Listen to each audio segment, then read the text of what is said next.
El nuevo sistema de transferencias para combatir la pobreza infantil será de libre disponibilidad para los beneficiarios. Se trata de la asignación única para la infancia y la adolescencia, que está prevista en el proyecto de rendición de cuentas, que unificará varias prestaciones dirigidas a hogares con niños. Las familias podrán retirar el dinero en efectivo en redes de cobranza y recibirlo en una cuenta bancaria. A diferencia de lo que ocurre con la tarjeta Uruguay Social, no habrá restricciones sobre comercios ni los productos en los que se utilice, según explicó el director de Transferencias y Análisis de Datos del MIDE, Juan Martín Fernández, entrevistado en Así nos va aquí en Carve. La evidencia ha demostrado que las personas estas más vulnerables, que son las que cobran tarjeta, tienen una opción, ¿no?, a la hora de gastar bastante orientada a los servicios básicos, ¿no? O sea, la gente la gasta en las cosas que uno pensaría que la debía gastar para la crianza, porque son hogares que tienen muy pocos recursos y necesitan, obviamente, como todos, ¿no?, comer, vestirse, entonces calefaccionarse.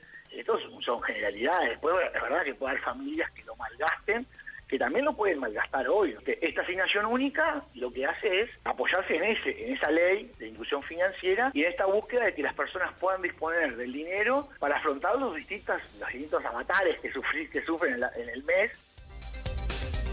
La reforma también flexibilizará las condiciones para cobrar las asignaciones familiares. Hoy las familias deben acreditar la asistencia educativa y los controles de salud de los niños y adolescentes. Con el nuevo sistema esas obligaciones se mantendrán, pero cambiará la sanción por incumplimiento. En vez de suspender toda la prestación, se retendrá un 20% y se pagará el 80% restante, mientras el Estado busca revincular al niño al sistema educativo o sanitario. El senador cínico. El senador nacionalista Martín Lema sostuvo que esta medida transmite un mensaje negativo porque sitúa en el mismo plano a las familias que envían a sus niños a la escuela y a las que no lo hacen. Además, el exministro de Desarrollo Social, hoy senador, criticó que la prestación deje de estar orientada exclusivamente a alimentación, higiene y limpieza y dijo que se pierde una herramienta de control sobre el destino de los recursos.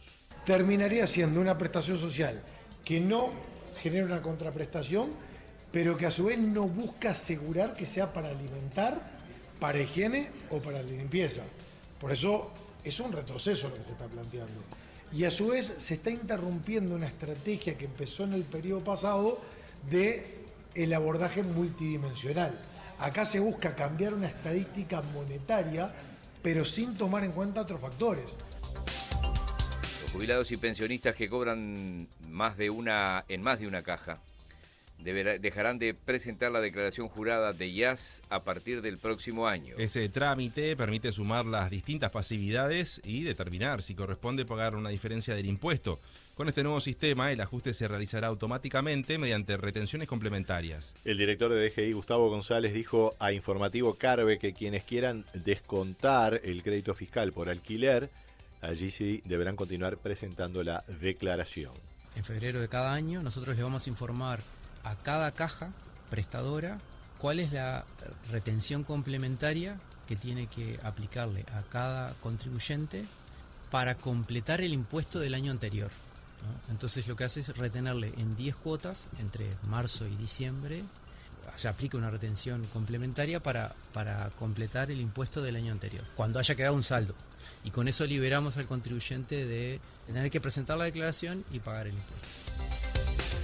Los trabajadores de la terminal Cuenca del Plata retomaron ayer sus tareas luego que el sindicato aceptara una propuesta del Ministerio de Trabajo y suspendiera las medidas de conflicto. El acuerdo establece un periodo de negociación hasta el 22 de julio con posibilidad de prórroga. Durante ese plazo, el sindicato se comprometió a no realizar paros y la empresa a no adoptar decisiones que pudieran afectar el clima de diálogo. El ministro de Trabajo, Juan Castillo, explicó aquí en Informativo Carve el alcance del entendimiento.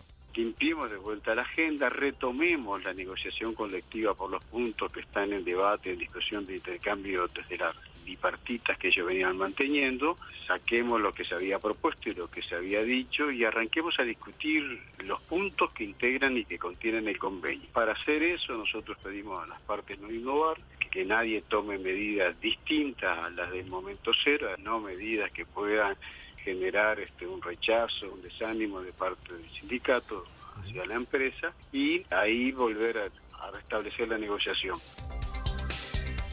El sindicato mantiene entre sus planteos 25 jornales mensuales asegurados, aunque aclaró que el acuerdo no incluyó adelantos económicos ni contrapartidas para negociar. El dirigente Álvaro Reinaldo destacó que el objetivo es alcanzar un acuerdo definitivo. Por la escalada de conflicto que hubo, todos entendíamos, creo que entendieron que en algún momento hay que dejar de pegarse de un lado y del otro y sentarse a negociar porque era lo que se precisaba, solo que no estaban dadas las condiciones. Esto no es nuevo, cada vez que tenemos una negociación de este tipo pasa esto, pero bueno, lo importante es que ahora hay un acuerdo y nada, sentarse a trabajar y poner mucho pienso. Nosotros cuando pusimos algunas partidas económicas venían con un porqué y venían atrás un montón de beneficios, tanto para los trabajadores como para la empresa. Solo que a la opinión pública salía que se pedían 50.000 pesos solamente para sentarse a negociar, cosa que eso era totalmente falso.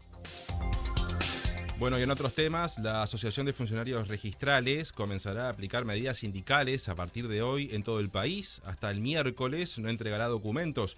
Tampoco tramitará solicitudes urgentes ni atenderá consultas. Jueves y viernes tampoco habrá ingreso de documentos ni realizarán cierres de certificados.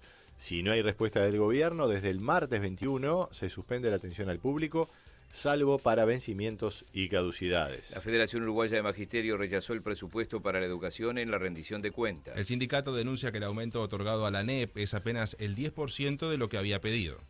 La calificadora Moody's advirtió en un análisis económico sobre la situación fiscal del Uruguay que la proyección de la rendición de cuentas es insuficiente para estabilizar la deuda de nuestro país. Aunque la calificadora mantiene al país 2 escalones por encima del mínimo del grado inversor, proyecta que la deuda bruta escalará del 60% prácticamente del producto registrado en 2025 a 65% hacia 2030. La producción industrial cayó 3,5% en mayo frente al mismo mes del año pasado, según informó el Instituto Nacional de Estadística. En el acumulado anual hay un aumento del 2,3%, mientras cae otra vez el empleo en la industria.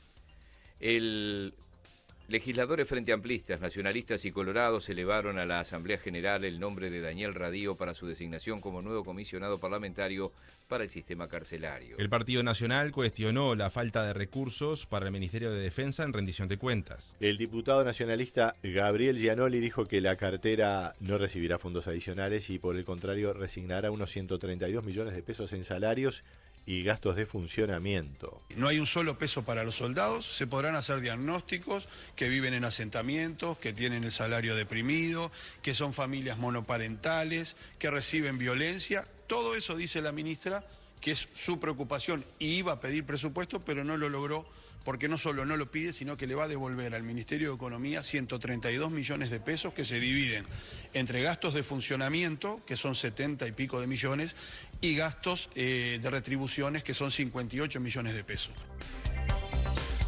La ministra de Defensa Nacional, Sandra Lasso, sostuvo que las reasignaciones y recortes incluidas en la rendición de cuentas alcanzan a la mayoría de las dependencias de la cartera, pero aseguró que no afectarán los servicios. Son reasignaciones, otras son realmente recortes. Voy a mencionar uno que al principio llamó la atención, pero que se explicó claramente, que es la resignación de vacantes civiles. No es incompatible con cosas que están sucediendo porque esas vacantes en realidad no estaban tomadas. Entonces algunas eran vacantes de ascenso y ahí lo que se hace es redistribuir. En otro orden, la ministra Lasso afirmó que hacia fin de año podría quedar resuelta la falta de controladores aéreos en el aeropuerto de Carrasco. La Fuerza Aérea Uruguaya canceló el segundo vuelo humanitario a Venezuela previsto para el martes. El avión iba a transportar ayuda a los afectados por los terremotos del 24 de junio. La ministra Lasso explicó que cambiaron las condiciones y también los costos asociados al arribo de la aeronave a Venezuela. Señaló que el avión Hércules está listo, pero que el gobierno debe volver a coordinar la operación. Ahora hay un nuevo cambio de reglas y ese cambio de reglas tiene que ver con costos para quien arriba al aeropuerto con determinadas insumos. Por lo tanto, a veces es hora de tomar calma.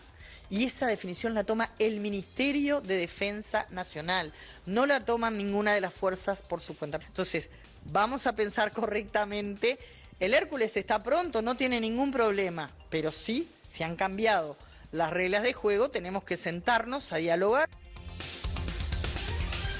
Son las 7:15, el Instituto Nacional de Colonización abrió un llamado que permanecerá vigente durante un mes para que 6 familias desarrollen producción lechera en la estancia María Dolores en Florida. Se dará prioridad a jóvenes, mujeres, familias con menores a cargo, productores familiares y asalariados rurales. En la presentación, el ministro de Ganadería, Alfredo Frati, aseguró que el proyecto está andando.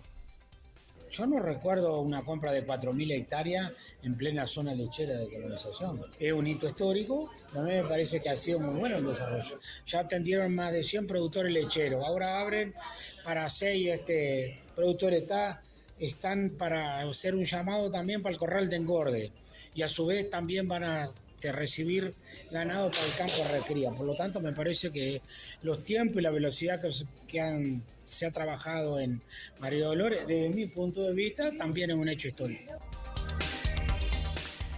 En el panorama internacional, el juez de la Corte Suprema de Brasil, Alexandre de Moraes, prohibió al senador y candidato presidencial Flavio Bolsonaro visitar a su padre durante 90 días, en una medida que se extenderá hasta después de las elecciones del 4 de octubre. El magistrado sostuvo que Flavio violó las restricciones impuestas al expresidente Bolsonaro al difundir en redes sociales una carta en la que su padre apoyaba su candidatura. En el deporte, Francia y España disputan hoy la primera semifinal del Mundial a partir de las 16 horas en Dallas. La otra será mañana a la misma hora entre Inglaterra y Argentina. En la actividad local, Cerro Largo y Defensor Sporting empataron anoche 1-1 en Melo en el cierre de la quinta fecha del torneo intermedio. ¿Y el petróleo? Sigue subiendo y va rumbo a los $87 el barril